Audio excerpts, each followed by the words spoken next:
Hello my friends, and welcome to my attributes tier list for the Elder Scrolls IV Oblivion Remastered. Hope you're all doing well. Today we're going to go over the 8 possible attributes that Oblivion characters can have and talk about which ones are the best and most important to level. More importantly though, I'm going to tell you exactly what each of these 8 attributes actually do, because this information is not readily available in-game, and there's a lot of misinformation floating out there online. So we're going to give you the tools to make the decisions to make sure that your character is as strong as possible. Oblivion is a very old game, and even in the remaster, where they've made the leveling system a little kinder, it is still not only possible, but very easy to completely ruin your character through suboptimal character creation choices. So knowing how these attributes work and which ones to take is very important if you want your character to have a good time running around Cyrodiil. Alright, let's get started. Let's also quickly go over the ranking criteria. So this tier list is primarily aimed at Master difficulty, the hardest difficulty setting, though of course the information will be relevant on lower difficulties as well. In S tier, I'm placing attributes that every character wants as high as possible, no matter what. Regardless of your playstyle, these are going to be critically important to keep you from dying. In A tier, I'm putting attributes that are very important for certain playstyles, but that other characters can pretty safely ignore. These are always good choices to level up, but depending on your build, you may not need them as much. In B tier, I'm putting attributes that are still impactful, but are typically a lower priority to level up, except to hit certain breakpoints, so you will typically avoid leveling them until you need them for a specific ability. And then in C tier, attributes that are not significantly impactful on gameplay, so most characters can safely skip leveling them up. Let's jump right in and start talking about strength. So strength governs your weapon damage, which makes it very important for any character that's attacking with most of the weapons in the game. There's a few that are governed by agility, but most weapons in the game are governed by strength. That means that it's very important for any character that's attacking with weapons, which is most characters in Oblivion. Oblivion really emphasizes a hybrid or spellblade playstyle where you use a combination of magic and weapon attacks in order to defeat your enemies. So even wizards are very likely to be attacking with weapons pretty frequently throughout the game. So strength is going to be important even for the nerdiest possible mage, unless you're doing a specific challenge run where you try never to hit anything with a weapon. I've created the world's laziest PowerPoint here to talk about what the strength attribute actually does, so we can decide whether it's worth taking. So firstly, strength gives you additional carry weight. For every point of strength you have, you get 5 points of additional maximum encumbrance. This is very important in Oblivion, of course, because items in this game are heavy. The amount that you can carry determines how much loot you can grab from dungeons, but also determines whether you can wear heavy armor and use heavy weapons at all, because armor and weapons in this game are very heavy, and if you are over your maximum encumbrance, then you just can't wear the heaviest armors in the game. Now, you can circumvent this with the Feather spell, which is a very cheap spell to increase your maximum encumbrance, so it's not mandatory to have high strength to wear heavy armor or carry a lot of stuff, but it's extremely helpful to be able to do that without having to constantly cast Feather on yourself in order to be able to walk around. In addition to that, you also get 2/3 of an HP, 0.66 maximum health, per point of strength. In Oblivion, everything rounds down, so if you have 2 points of strength, this is going to be 1 point of maximum health, because it just truncates the decimals. So unless otherwise stated, almost every attribute in the game will round down in terms of what it actually gives you. Have 100 strength, that's 66 bonus maximum health compared to a character with no strength. It's about half as effective at base as endurance, but as you level up, endurance has much more effect. So this is a very minor increase to your maximum health, but max HP is one of the most important stats that you can have on Master difficulty, because getting one shot is the primary way that you're going to lose combats in Oblivion, especially for as you hit the level up breakpoints where enemies get higher damage spells. They will often exceed your maximum health pool unless you've been increasing your max health. So any increase to your max HP is extremely valuable in this game to prevent you from getting one shot, because that's by far the easiest way to just die outright. In addition to that, strength also increases your weapon damage for every weapon in the game except for bows, daggers, and short swords, where the damage is governed by your agility. Since most characters are attacking with weapons, strength is going to be very important for those characters. However, the impact of strength on your weapon damage is not significant until later in the game. For each point of strength, you get approximately 1/200th of your base weapon damage as actual damage, and then that's further modified by a number of other stats, including your skill level, your current level of fatigue, enemy armor, the game difficulty level, and so on. But roughly speaking, each point of strength increases your attack damage by 1/200th of your base weapon damage.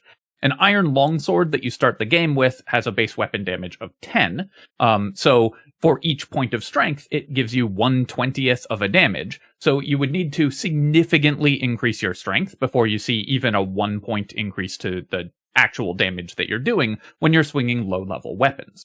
As you progress through the game and get higher tier weapons, the impact of strength becomes correspondingly stronger because you're multiplying base weapon damage, and the higher the base number that you're multiplying, the more important that multiplication actually is. So when you are using a Daedric longsword with a base weapon damage of 24, suddenly strength has a much more significant impact on the amount of damage that you're actually doing.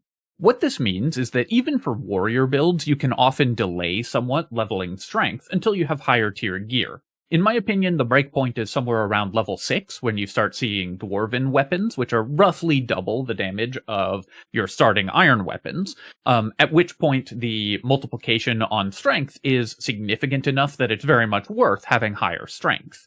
For any character that's doing weapon damage, that's going to be a pretty significant improvement, so we still want to raise our strength as much as possible when we're trying to attack with weapons, but it is less impactful in the early game than the game might lead you to believe.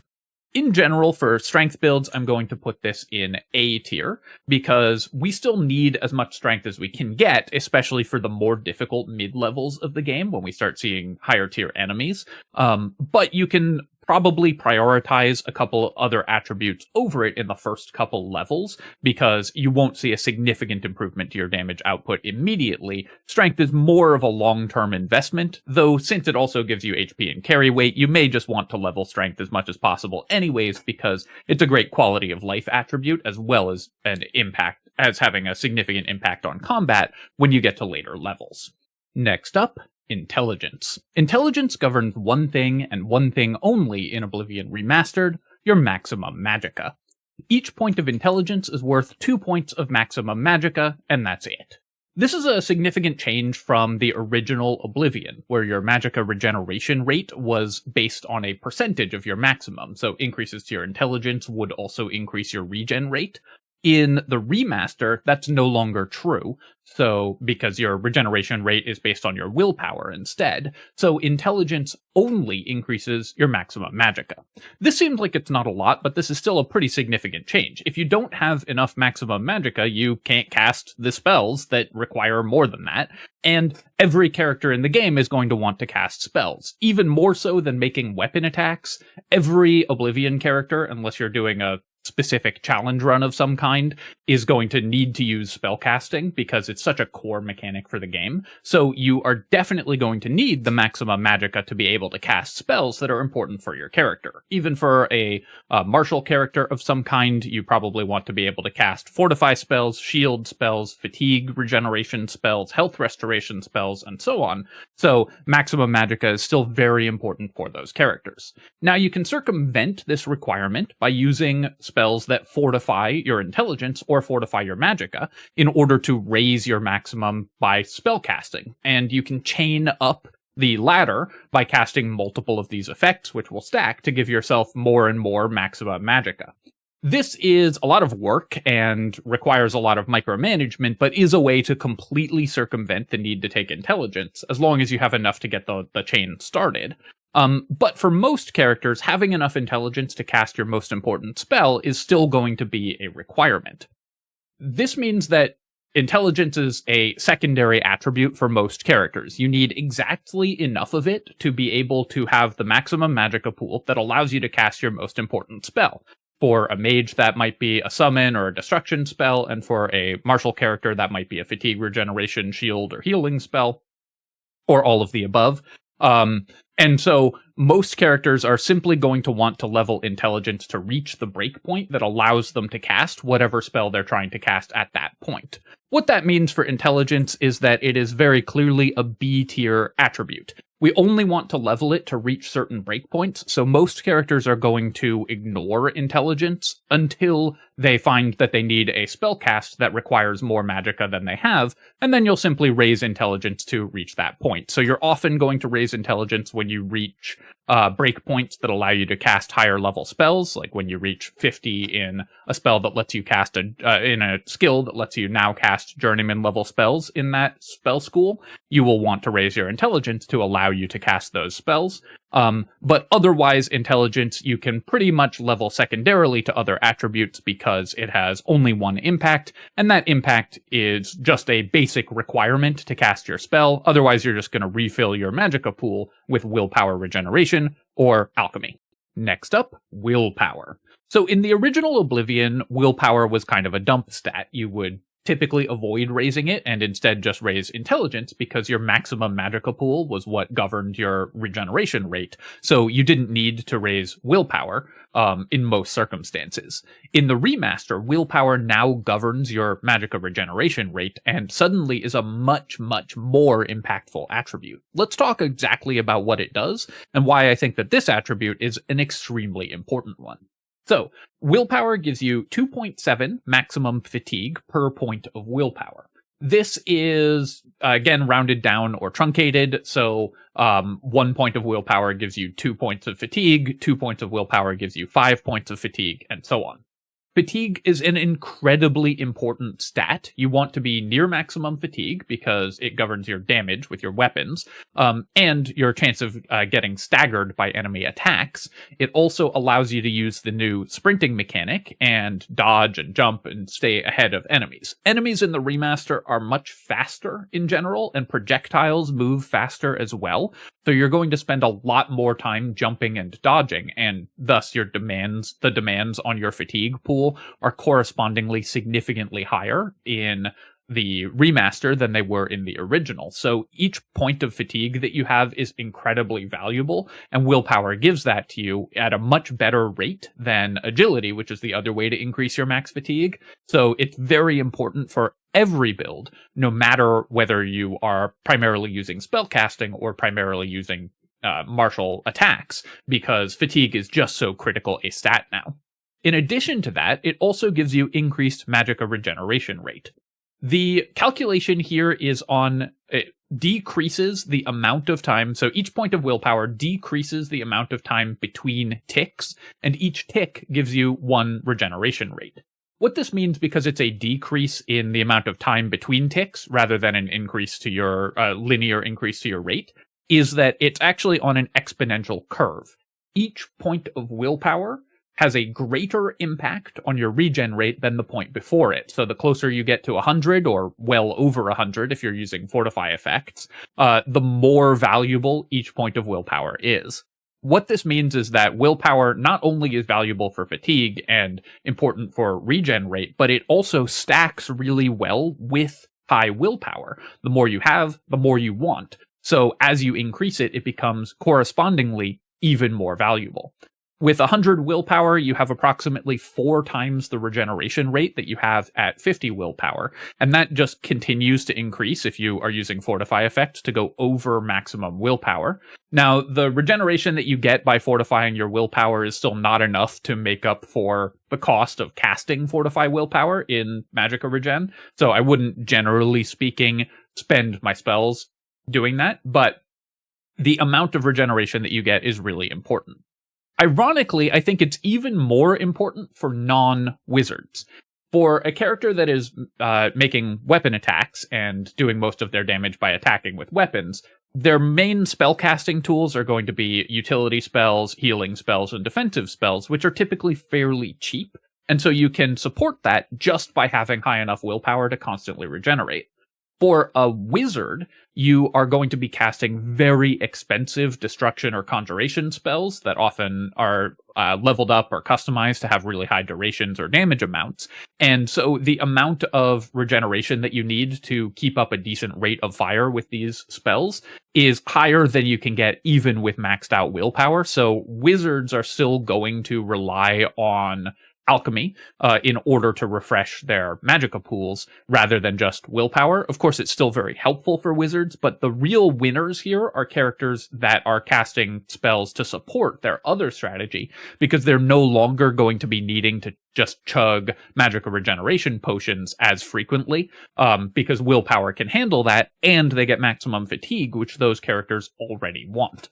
Put that all together, and willpower is definitively an S-tier attribute. Every character wants this as high as possible. Every character needs to regenerate magicka, and unless you're doing a challenge run where you never cast spells or something like that, and every character wants their fatigue as high as possible, willpower is the best way to get both of those things. And in addition to that, it scales really well with itself, so the more points you put in willpower, the better each point of willpower is. So it's very important to raise this as soon as possible, not only because it gives you very important stats, but it also makes the value of all of your levels that much higher because it scales itself. So every character should invest heavily into willpower, regardless of whether you're a mage or not. Next up, agility. So agility is another attribute that's received significant changes in the remaster, because it now governs weapon damage not only for bows, which it did in original Oblivion, but also for daggers and short swords. So a lot more characters are going to want agility in order to do weapon damage. It also impacts your fatigue and fatigue regeneration, and just as with willpower, that's one of the most important things that every character can have. So let's talk about what agility actually does, and then we'll rate it. So firstly, agility, just like willpower, increases your maximum fatigue pool. However, it does it at slightly less than half the rate per point. Each point of agility is worth 1.33 maximum fatigue, 1 1/3, and again rounded down, whereas each point of willpower was worth 2.7, so slightly better than double what you get from raising your agility. Nonetheless, increases to max fatigue, as we've already discussed, are very important, so agility is still very relevant to increase your maximum fatigue. In addition to that, it also gives you fatigue regeneration. For each point of agility, you get 0.133 fatigue regeneration per second. With 1 agility, your base regeneration is 20 per second. So with 100 agility, your base regeneration is 33 per second. What this means is that agility is actually not that impactful on your fatigue regeneration. Going from 50 agility to 100 agility is only a roughly 20% increase to your fatigue regeneration speed. So while this is certainly nice to have, it's not something that will significantly impact most characters in combat. Obviously, every point of fatigue is super important, but if you're running out of fatigue a lot, you're still going to need to use restore fatigue spells or potions in order to restore it, and most characters that are making a lot of weapon attacks and sprinting and dodging a lot are going to end up using those effects rather than relying purely on your regeneration from agility. Increases to your agility are therefore nice to have for quality of life, so you don't have to use those effects as often, but are not going to, by themselves, prevent you from running out of fatigue in longer fights. So you will still need to invest in increases to that, even if you have high agility. In addition to that effect, it also increases your weapon damage with bows, daggers, and short swords. The formula for agility is the same as the formula for agility weapons is the same as the formula for strength weapons. So you get roughly 1/200th of your base weapon damage per point of agility, again modified by your fatigue and so on. Because agility does increase your fatigue pool and your fatigue regeneration, it also will tend to have a greater impact on your weapon damage than strength will, because you'll be at higher fatigue more of the time. That means that you will still want to invest in agility a lot for increasing the damage for these effects, but again, just like strength, it's reliant on having higher tier weapons. This is also a little different for agility because the base weapon damage for bows is the damage of the bow and the damage of the arrow, and both of those were increased in Oblivion Remastered from the original. So agility has a much greater impact on bow damage because the base weapon damage is higher than strength or agility have on melee weapon damage, where the base weapon damage is typically lower, so you're multiplying a lower number. That means that for archers, you absolutely need to max out agility, and for any other character, agility is still fairly important because fatigue and fatigue regeneration are very good, but it is not going to solve your fatigue problems all by itself, so there are more important things to level up. Putting it all together, we are going to put agility into A tier alongside strength, with the caveat that if you're playing an archer, you should max out your agility as soon as possible so that your bow attacks actually do reasonable damage. Next up, my personal favorite attribute, speed. So I admit I'm somewhat biased here because I'm very impatient, so I'm always going to put points in the go fast abilities. But speed is another attribute that has some significant changes to how it impacts your performance in combat in the remaster compared to the original. With the addition of the sprinting ability, and enemies can often sprint, and enemies in general just move faster, and projectiles especially move faster, having faster movement speed to be able to outpace enemies and outpace their projectiles is critically important to keep you from taking damage in combat. If you're playing on high difficulty settings, almost any hit can be lethal, so you really need to avoid tanking enemy attacks, which means that you need the movement speed to stay ahead of them. In combination with how long some of these fights can go, because enemy health pools are so high, and so you need to be able to delay to regenerate your vitals, whether you've taken damage and need to regenerate with HP regen, or whether you've spent your mana or fatigue and need to regenerate those, having high movement speed gives you a ton of optionality in combat. Even if you're in a cramped area in a dungeon, being able to outpace enemies and dodge their projectiles is extremely important. So here's what speed actually gives you. Now, unfortunately, these numbers are approximations. I wasn't able to find the exact values anywhere, so I've done this with actually just timing my movement speed in-game at various values. So there may be some rounding errors and some approximation errors. If you have more information on the exact formulas that govern movement speed, I would really appreciate you posting a link or any testing that you yourselves have done. However, here's what I've found when testing the game. Movement speed speed governs your movement speed. It just governs how fast you go. And so it gives you additional movement speed when walking or running, approximately doubling from 50 speed to 100 speed. Moving twice as fast is an incredible upgrade in your ability to dodge enemy projectiles and stay ahead of them. It increases your sprint speed at roughly the same rate. Going from 50 speed to 100 speed roughly doubles your sprint speed. Being at 1 speed meant that you moved at a crawl. I think it was roughly a quarter of your movement speed, so it seems to scale in a curve, though again, this is based on eyeball and stopwatch testing rather than any knowledge of the code base or anything like that, so these numbers are at least an approximation. Finally, it lowers your fast travel time. Going from 50 to 100 speed doubles the speed at which you fast travel. This mostly doesn't matter. There's very little timed stuff in Oblivion, so the amount of time it takes to fast travel is just not relevant for most quests or anything. So this is more of a flavor thing than it is anything that will actually impact your gameplay. However, impacting your gameplay in terms of your movement speed, your sprint speed, your jump distance, because it does take your momentum into account when you're jumping, is just enormous for your ability to evade enemy attacks.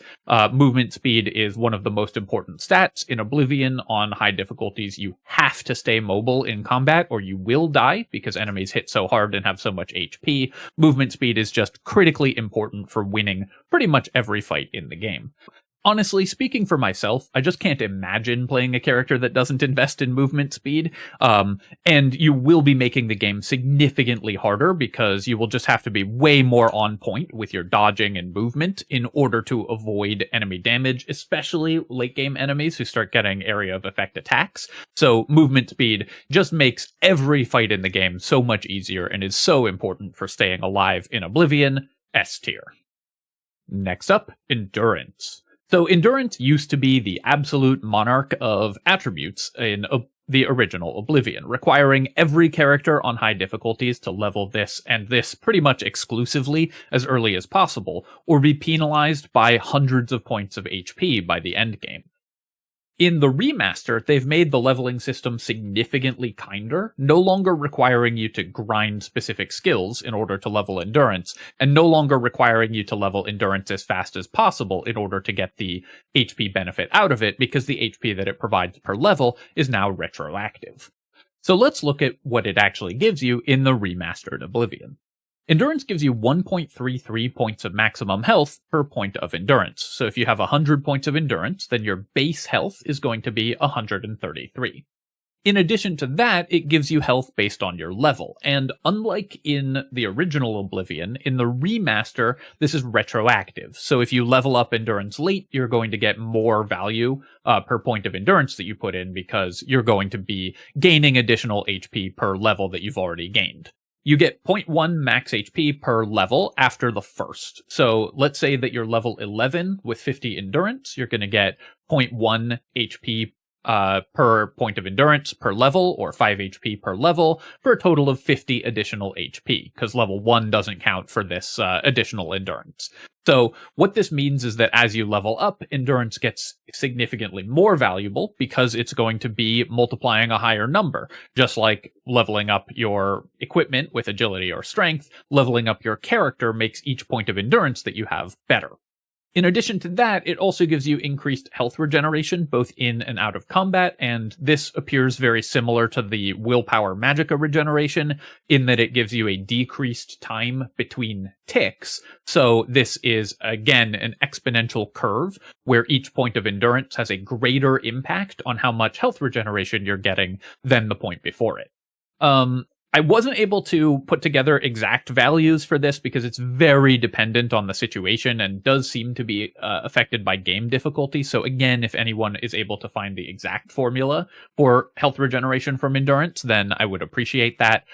Suffice to say that in-game, the amount that you're regenerating in combat is not significant. The total health pool and whether you have ways to restore your health with spellcasting or potions are much more important. Relying on your health regeneration, unless you're casting like long duration invisibilities or breaking contact with enemies, is simply not going to be that valuable. So mostly this is a quality of life ability that lets you regenerate faster out of combat, because in-combat regeneration is reduced so heavily.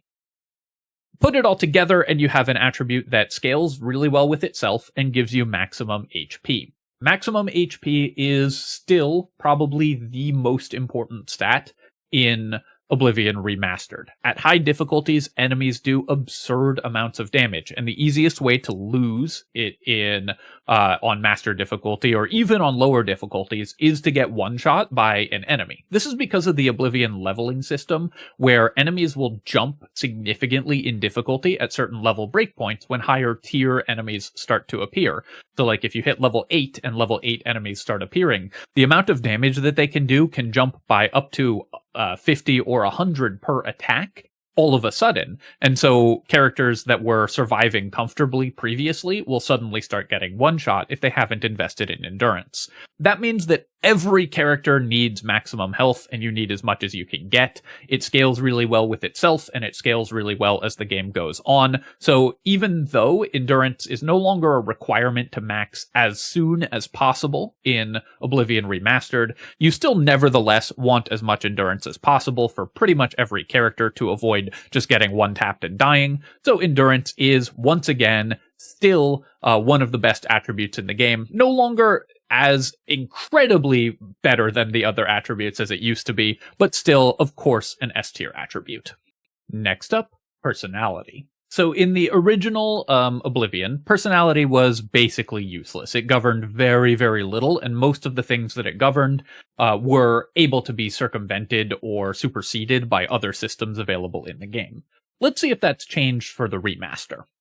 In Oblivion Remastered, personality governs three different things. It governs NPC initial and maximum dispositions. This is dependent both on the NPC themselves and also on their level, and since NPC levels scale as your character's level, you need to have personality significantly higher than the expected level curve in order for it to actually have an impact on NPC disposition. In addition to that, disposition is governed much more strongly by your fame level, which you're going to get just by completing quests and playing the game, than it is by personality. So the impact of personality on NPC disposition is pretty minimal. Other than for role-playing reasons, there's not really a significant reason to take personality if you care about NPC disposition. It also governs haggling prices. Again, this is very dependent on the NPC and scales based on the NPC's level. So as the NPC levels up, the impact of personality on haggling prices also decreases, and as their mercantile skill levels up, the impact on haggling prices also decreases. Mercantile has a much higher impact on your haggling prices than personality does, as does disposition, which again is governed by fame and a number of other things. So again, other than for role-playing reasons, there's not really a significant reason to take points in personality in order to improve your haggling prices, because other systems in the game just have a much higher impact on haggling than personality does, so you won't see a significant improvement to your bartering prices by increasing your personality. Finally, it gives a chance for certain kinds of enemies, mostly intelligent ones, like bandits, for example, not to attack you. This, again, is dependent on the level of the enemy and your level of fame. So if you have really high fame and really high personality, then some NPCs will not attack you on sight, even if they're normally hostile, because they know who you are, and you're just too intimidating for them to go after. However, again, this scales with enemy level, and because the numbers are set so high, it is basically impossible for this effect to ever happen in-game, because of Oblivion's leveling system, where enemies, the world, and NPCs level with the character in almost every location in the game. Enemies will simply not be low enough level for your personality to stop them from attacking you, even if you have very high levels of fame. So in the extreme endgame, when you've got maxed out fame and personality, you can see this show up. But up until that point, this will pretty much never actually happen in-game. So again, other than for role-playing reasons, there's just no reason to level up personality if you want enemies to not attack you. You can pretty much see where this is going, I think. Personality, unfortunately, has very little impact on gameplay, and the impact that it does have on gameplay are mostly superseded or governed more strongly by other systems, most notably your level of fame, which is just going to passively increase as you play the game and do quests. So personality is, unfortunately, a C-tier attribute with very little impact on any of Oblivion's actual systems when you take this attribute in-game. And finally, the weirdest attribute, luck. So the description of luck is purposefully vague in-game, saying that it has a minor effect on all of your skills, but what that minor effect isn't really called out. Luck is also unique amongst the attributes, because in Oblivion Remastered, every attribute requires 1 virtue point, of which you get 12 each time you level in order to increase it, up to a maximum of 5 per level. So you get 12 points, so you could put, say, 5 points in strength, 5 points in endurance, and 2 points in speed at every level up. Luck is different. Luck requires 4 virtue points of the 12 that you get per level to increase by only 1 point of luck. And you can only do this once per level up, so each level you can increase your luck by a maximum of 1, and it comes at the cost of 4 points of another attribute, so it has a very high opportunity cost to increase. That means the impact has to be correspondingly much higher than these other attributes in order to justify increasing your luck as you continue to level through the game. So let's look at what it actually does. The primary effect of luck is that it gives you a hidden bonus to your skills. Each point of luck gives you a 0.4 bonus to every single one of your skills, minus 20. So if you have 50 luck, then your skills are exactly what they say on the character sheet, because you have 50 times 0.4 equals 20, minus 20 from your luck. If you have 100 luck, then that's a plus 20 bonus to all of your skills. And if you have 0 luck, that's a minus 20 penalty to all of your skills. So if you can get large increases or decreases to your luck, it's a pretty significant change to your talent with each of your skills. In the early game, having higher luck can be like 10 points of luck could be a 40% bonus to your ability to do some of the skills that you didn't select it as major or minor skills, starting with, say, 10 security. If you have plus 10 luck, that takes your security from 10 to 14, meaning that you can open locks a lot more easily. You also get a lowered chance of lockpicks and hammers breaking, both because it increases your corresponding skills and also because it just affects most random die rolls like that in the game, of which that's the most significant one. So luck has kind of a double impact effect on whether your repair hammers and lockpicks break. This in general doesn't matter that much because increases to your skills in security or armor are much more impactful on whether your tools break or not, but luck does mean that they're going to last a little bit longer.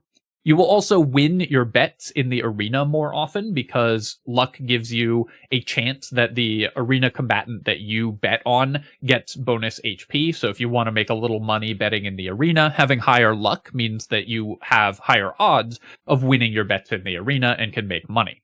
It also has a number of other minor benefits. It's checked sometimes in some quest progressions and things like that. There's a unique dagger in the game that has a chance to instant kill enemies based on 5% of your luck. So there's a few other very small benefits, but the main change with luck is the impact on your skill.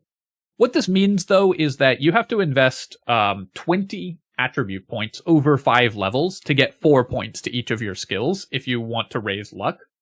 That is a huge cost to get a fairly minor increase to all of your skills, many of which your character probably doesn't really care about increasing because they're skills that you're simply not using. So leveling luck when you level up is just such a minor benefit at such a high cost that I don't recommend it. However, there is one significant exception to this, and that's increasing luck at character creation.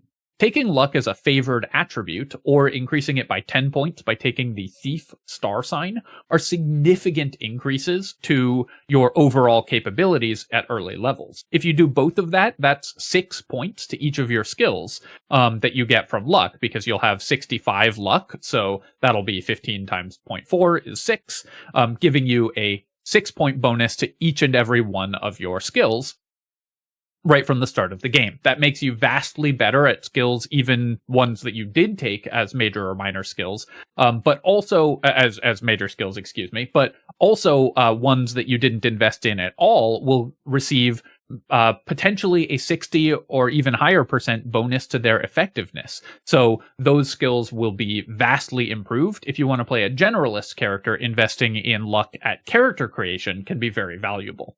This actually makes luck kind of difficult to rate in terms of the tier that I'm going to give it. I'm going to put it in C tier because you should never ever level this attribute up. The cost is too high and the benefits are too low. So after character creation, you should never increase your luck unless you're a very expert player with a very specific idea of what you're doing. But I do want to call out the exception that choosing it as a favored attribute or choosing the Thief star sign to raise it at character creation are really very strong investments. So luck is very good to take at the beginning of the game and then should never be increased after initial character creation unless you have a very, very specific plan. So, to sum up, every character wants as much willpower, speed, and endurance as you can get your grubby little hands on. Speed and endurance both make you vastly more survivable throughout the game by giving you bonus hit points and the ability to evade enemies and projectiles, and willpower makes you much better at continuing to do stuff in combat, and if you don't have it, it's much harder to continue to act, cast spells, and move around in combat, so you need as much as you can get. Characters want strength and agility, and even if you aren't using weapons that increase with these damage types, you're still going to want these at decent values because the secondary effects of these attributes are still pretty significant, but mostly you're going to choose one of these depending on what weapon type you're using, and raise it based on whether you're using bows, daggers, and short swords, or whether you're using strength-based weaponry. Intelligence, you can pretty safely hold off on leveling until you need more of it to be able to afford the maximum magicka cost of whatever spell you're using at that point in time. So you only really need to level intelligence to exactly the point where you can cast your most powerful and most impactful spell. Otherwise, you can leave this attribute fairly low. And personality and luck, most characters will not want to raise after initial character creation, though luck does have the exception that it's quite impactful to increase when you first create your character. Alright, my friends, I hope that you've enjoyed the video, and I hope it was helpful to learn what these attributes actually do, and maybe give you some idea of how to prioritize them when you're leveling up. Let me move my cursor so you can get a clean screenshot, if that's something that you're looking to do. Of course, this is my first Oblivion Remastered video, so do let me know in the comments if you're interested in more coverage of this game. Obviously, this is experimental, so I'm curious to see how people enjoy it. So definitely let me know if you want to see more, or if you are not super interested. I'm also interested in hearing about that. As always, of course, if you have enjoyed the video, then leaving any comment is super helpful. YouTube really likes it when people push buttons to engage with a video, so if you leave a comment or hit the like button, it helps me out a ton with the algorithm, so I really appreciate you taking the time to do that. And of course, you can subscribe. You can survive to my channel for more strategy game analysis for Oblivion Remastered and many other games. Thank you for watching. I'll catch you next time.